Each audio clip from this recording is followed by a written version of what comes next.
तो पहले राहुल गांधी और यूपी कांग्रेस के अध्यक्ष अजय राय ने प्रधानमंत्री नरेंद्र मोदी को लेकर के जो विवादित बयान दिया है, इसके बाद यूपी से लेकर दिल्ली तक पावर पॉलिटिक्स इस पर शुरू हो गई है। यूपी कांग्रेस के अध्यक्ष अजय राय ने प्रधानमंत्री नरेंद्र मोदी पर अब तक का सबसे बड़ा विवादित बयान दिया है, अपशब्द कहा है और इससे लेकर के उत्तर प्रदेश से लेकर अब दिल्ली तक की सियासत को इस बयान ने हिला दिया है। महोबा में रेप पीड़िता परिवार से मिलने पहुंचे यूपी कांग्रेस अध्यक्ष अजय राय ने प्रधानमंत्री को लेकर के बड़ा विवादित बयान दे दिया। मोदी की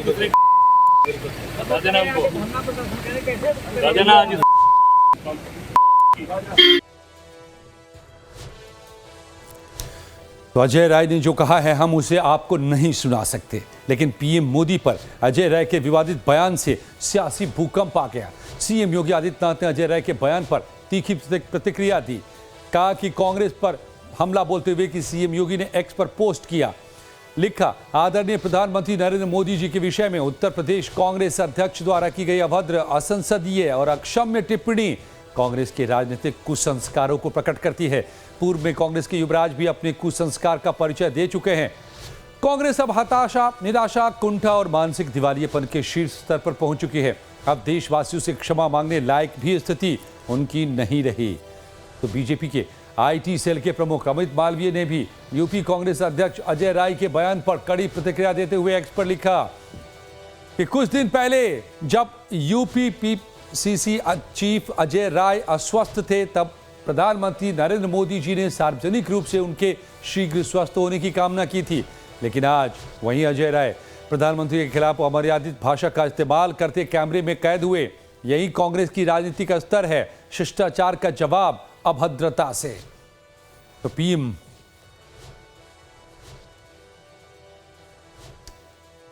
मोदी के खिलाफ अजय राय के अमर्यादित बयान से बीजेपी में उबाल है। पार्टी ने कहा है कि कांग्रेस को उसका खामियाजा भुगतना पड़ेगा। वहीं समाजवादी पार्टी ने भी अजय राय के बयान की निंदा की है। समाजवादी पार्टी ने कांग्रेस नेताओं को सोच समझकर बयान देने की अपील की है। शर्म आनी चाहिए कांग्रेसियों को, धिक्कार होना चाहिए। किस तरह की भाषा का प्रयोग कर रहे हैं? गाली गलौज की भाषा आप मर्यादित राजनीतिक वातावरण में, ये किस तरह की भाषा का प्रयोग है? पहले राहुल गांधी जानबूझ करके अपमानित करने की चेष्टा करते और अब अजय राय ने तो सारी मर्यादाएं तोड़ दी है। राजनीति की कोई मर्यादा नहीं रह गई है। शुद्ध रूप से गाली गलौज की प्रयोग कर रहे।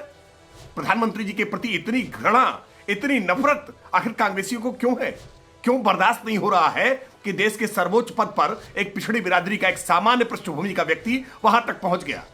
पूरी कांग्रेस पार्टी आज होड़ में मची हुई है, प्रतिस्पर्धा में लगी हुई है कि कौन प्रधानमंत्री जी के प्रति कितने अशोभनीय, अमर्यादित टिप्पणियां कर सकता है। तरह से अपनी बात कहने का सबको अधिकार है। लोकतंत्र में शब्दों की मर्यादा हमेशा होनी चाहिए, लेकिन कभी भी किसी भी लीडर को अपनी मर्यादा नहीं भूलनी चाहिए। इसलिए समाजवादी पार्टी समझती है कि अजय राय जी की जो एक वायरल वीडियो हो रही है, उन जिन शब्दों का उन्होंने प्रयोग किया है वो असंसदीय है और किसी भी नेता को इस तरह के शब्दों का इस्तेमाल नहीं करना चाहिए। लोकतंत्र में विरोध होता है, विरोध के लिए संसदीय शब्द होते हैं जिन शब्दों का इस्तेमाल होना चाहिए।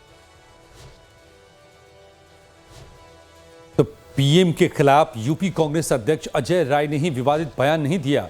उनके पहले रायबरेली के दौरे पर आए लोकसभा में नेता प्रतिपक्ष राहुल गांधी ने भी प्रधानमंत्री और गृह मंत्री अमित शाह को आरएसएस और बीजेपी को गद्दार बताया था।